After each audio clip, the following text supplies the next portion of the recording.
Alright guys, welcome back to this video for Turo. If you have been interested in this Turo series, I'm glad, but most of you probably haven't been because the views haven't been equating to seem like you're interested. But it's a big business venture and there's a lot to talk about. Today's business venture with Turo was interesting because about 4 days ago we rented the car out to this guy named, I'm not telling you the name, but we rented this car out. It was the Chevy Equinox. It's going on its 4th trip. I'm bringing it to the airport to drop it off. I'm meeting the guy. He said he flew in from Arizona. And I'm like, oh, I love Arizona. I have a brother that lives there. So I was like, why are you coming to Buffalo? It sucks over here. Like, what's going on? He was like, oh, my wife and I are thinking about starting a marijuana business over here. And my head hurt so bad in the inside when I heard that. I literally went like this inside my head. I was like, I can't believe it. Like, this car is brand new and this guy's about to ruin it with some pot. And it was just bad in my head. And then I proceeded to play along with it. I was like, oh, that's awesome, man. How does that even work? Like, isn't the market over there? He's like, no, Buffalo is huge. So he was like, we're actually driving down to Rochester or Albany or Syracuse, one of them, to check out a grow house and then a couple of distributors. And I was like, oh, cool, man. I was like, dude, I really like marijuana. I really like pot. I don't do either. I can care less. But I played it like I did, so he thinks I mess with him. And I was like, just no smoking in the car, please. I was like, that's the only thing, like, ruins the car. No one values it. He's like, he started laughing. I'm like, what? I'm like, oh shit, this is gonna be bad. So anyways, give him the car, full trust. I write him a little message after. I'm like, hey man, super interested in what you do. Like, if you ever have time, I'd love to chat with you about it. Play like I'm interested. And I even have a no smoking sticker in this car. I got him a gift card. I wrote in the gift card, like, hey, please, no smoking in this car, man. $5 gift card to a local bakery.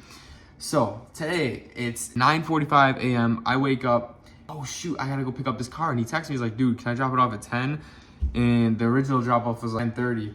So I was like, sure, I guess I'll meet you there. I'll get there right away. So I call my friend, we drive my car to the airport. And as we're driving it there, I get a message from him and I gotta go. Like, I'm just gonna leave the car parked here. I was like, okay, as long as it's in the hourly lot. He's like, it's all good. Oh dude, it's in the rideshare lot. I'm like, the rideshare, that's like where Uber and Lyft drivers drop you off and you're just not supposed to leave cars there or they're gonna get towed. So at this point, I'm tripping. I'm gonna have a towed car, it's gonna be smoked in, and it's just gonna be bad news. So he didn't respond back to my message. I was like, can't park there. And then we were like 3 minutes away, I get a response. So he's like, dude, we moved the car for you. We put the key in the lockbox. So I pull into the garage and I get another message from him as I'm looking for the car. The message says something like, yo, dude, we forgot our medicine in the car. We left it for you. All yours. Enjoy. And I'm like, medicine? And at this point, I wasn't really even thinking. I was like, what could medicine be? Well, medicine. Yeah, so me and Johnny are picking up the car.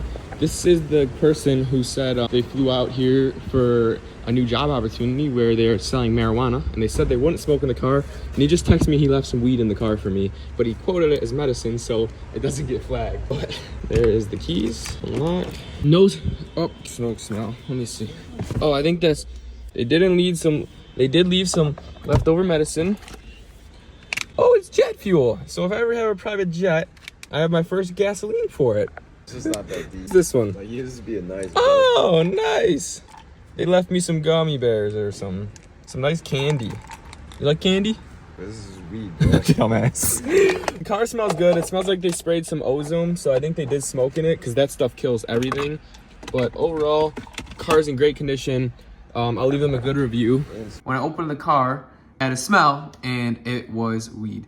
And it was a decent amount worth. And this guy left it as a gesture. So he didn't smoke in the car at all. He respected me completely. And he left it as a gift for me in the car. So it smelled, but only because the substances were in there. So I gave it away to my salesman who sold me the car because that's his thing. And just trying to create a better relationship. And my salesman's super cool. And I wouldn't want to give it to anyone else. But I thought that was funny as hell because I gave it to my salesman and a couple other people, but I thought it was funny as hell because you judge someone so much, but they end up being the coolest people, and he didn't even end up using the Tim Hortons gift card for some reason. I was like, Tim Hortons is super good. But anyways, I'm making this video today because I want to tell you guys, well, you're going to get a bunch of different looks. You're going to get a bunch of different personalities on your platform. You're going to get a lot of people who book your cars and they have no profile picture, nothing's verified. And it's scary. It's a scary feeling like who's renting my car. My first renter on my Equinox was terrible. She had it for 7 days. She put the most amount of miles you could put on without having to pay $1 extra. And they weren't smoking, but they vaped in the car. They dirtied it. They stained the seats. The car had this horrible, horrible stench afterwards. BO, there was dog hair. It's my first one ever. Booked for 7 days. Probably made like $300 off that trip. But that's a bad guess for me. The second guest, dude flew from California, comes here every weekend to New York, and kept the car perfect, literally perfect. Drove to Rochester back, sunk lacrosse game, and it was amazing. The third renter, good one. So like, I feel like it's definitely gonna go up and down, but how you can not judge the person, like a good way to make sure they're good no matter what they look like, no matter what they believe, no matter who they are, no matter what they do, is being the best you can be to them and providing them with nothing but respect, honesty, integrity, but also doing little things like making sure the car is clean. To your guests beforehand, I find is huge. Like learning a little bit about them, what they do, tell them a little about you. I believe that conversation that might take 4 minutes will save you in the end, because they're gonna create this respect internally with themselves for you, and they're not gonna wanna mess with someone who they value a little more than thought they would. So the ways you could do this is gift cards. I seen no one post about this on Facebook, so I started posting about it, but $5 gift cards to whatever place is abundant in your area is huge. Write a little note in each one. Price the car a little higher. You think that's bad, but it does two things. One, it gets rid of the clientele who are on the lower scale, can't afford the car, and they'd probably trash it. And two, giving them a gift card will make them think like, oh, let's respect this guy. He's doing something nice for us. And I highly recommend, no matter what you do in-person drop-offs and in-person pickups, because when someone has to confront you face to face, it's harder for them to something wrong. So they probably won't do the thing that would have made it wrong. In this case, if I meet this guy at the Buffalo airport, I have a 4-minute conversation with him. We're clicking, we're bonding. I'm like, hey man, no smoking. I got you. We gap up, right? He's probably not gonna mess with the car. So when he gets back to the airport, he's also probably not gonna wanna I'm like, dude, you smoked in the car, really, man? Like, someone was smoking your cars and they don't care about paying a $250 fee or $150 fee, whatever it is. That's easy money for them. So like, don't care that it's a new car, but do the things to risk, do the good deeds to lower the risk, and I promise it will pay a lot more than not doing it. Just something I learned from Turo. Now the Tesla that we have, Sid and I decided that we're pricing this thing high, and so far it's going good. Like, I recommended that price at like $40, and that was an Equinox price, and I was like, hell nah, no one's paying $40 a day for this brand new 2021 model Tesla, 39,000 miles, beautiful car, self-driving, full autopilot. And so I put it at 70, and it got booked so much that I decided to move it to 79, because I was like, okay, like that theory with the barber. If a barber's busy and has 10 haircuts a day and he doesn't have time for them all, well, raise the price double, have half the haircuts, and there you go. So it's like that same concept where you raise the price. I have no clue if that translated, but it sounded good when I was saying it. But raise your prices.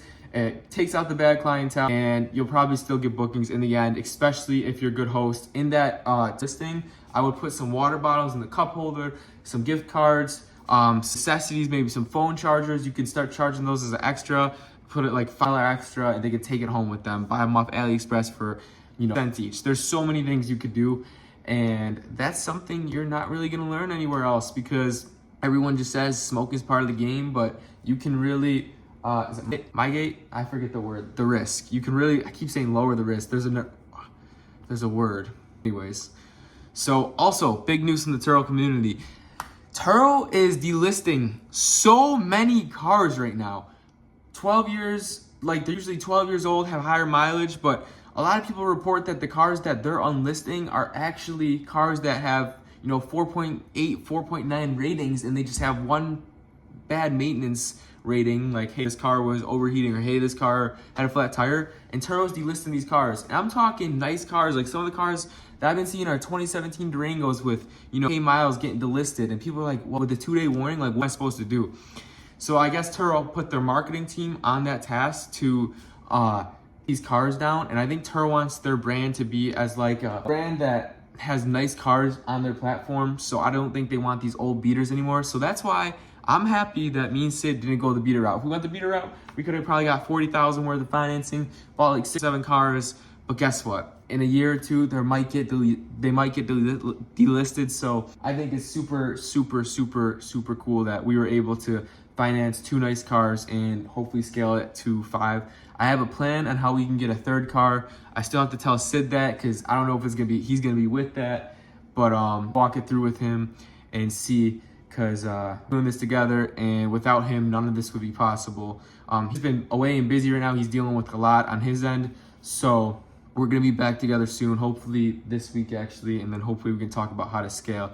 But this Turo thing is huge. A lot in my head on how it can make a sustainable lifestyle in the future. I firmly believe if we get 10 cars, we can build a storage garage, 4 bays or 5 bays, however many, just a metal building with a nice lot, a nice pad, inspected and okay. And I feel like if we use one for ourselves for detailing cars for Turo, detailing cars for people, private rentals and Turo, and rent out the other 4 garages, I firmly believe with Turo income in the $4,000 to $5,000 income you get with garages, I think that will create a sustainable lifestyle that will create a lot of income each year. And with his business savvy and the grind we put in, I firmly believe that it's just a huge another source of income. And hopefully one day we can move to Savannah, Georgia, and do exotic rentals, or somewhere and do exotic rentals, because the end goal, that's what I see, is not beater cars, like the Chevy Equinox, there's Tesla, those 2, but I feel like we can get to exotic cars and nice lifestyle out somewhere else. For Cindy, you got to understand that this is just another stream of income for him. So isn't his main thing. He has, other things to worry about. So that's why it's hard to get together right now. But we will be together. There's just been some stuff in the way. I was sick, haven't been getting in touch with him really. And then no excuse anymore. So we're back in business. When he gets back this week, I think he flew randomly to North Carolina or something for a business thing. And hopefully we get together, collaborate, and make this thing expand, because Turo is huge, man. I'm telling you, if you aren't on the Turo game, there is a link below in the description that will have you running your first car up within a week. If you're really about it, you can have it in 3 days. Like I said, the one day I woke up and I was like, we're getting this Tesla. I saw it the night before at the dealership, bought it the next day, got financing for it.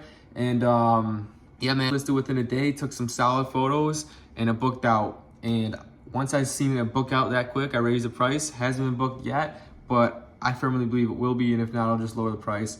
Also, the thing to note that is we are in the summer months right now. So maybe I'm having success right now because it's summer in Niagara Falls, Buffalo, New York. That's very high touristy month, you could say, for Niagara Falls, because everyone likes to come in the summer, see the falls, that whole gig. You can't even move around on Sunday in Niagara Falls.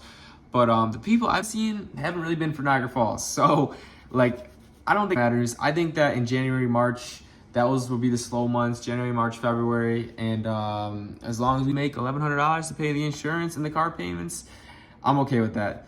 Last night's video, I think we were at, I don't even know. Anyways, today's video, we're at like $1,900 for the month, and that's without the Tesla being booked once for the month. So that is all the Equinox doing, which I find crazy. But that's just me. You guys can stay at home. You can eat potato chips on the couch and do your own thing. But course is down below in the Skool community. We work really hard on it. 6-7 entrepreneurs networking, Zooms every Wednesday. It's an amazing community. I've learned a bunch from it, and I hope you do too if you decide to make that choice. Thanks for watching. Today is May 7th, and tomorrow is gonna be May 8th, and hopefully we make $80 tomorrow off the car. Actually, both cars are running out right now, so $160 a day on cars. Isn't that crazy? You got this. You got this. I don't know what I'm saying at this point. See you.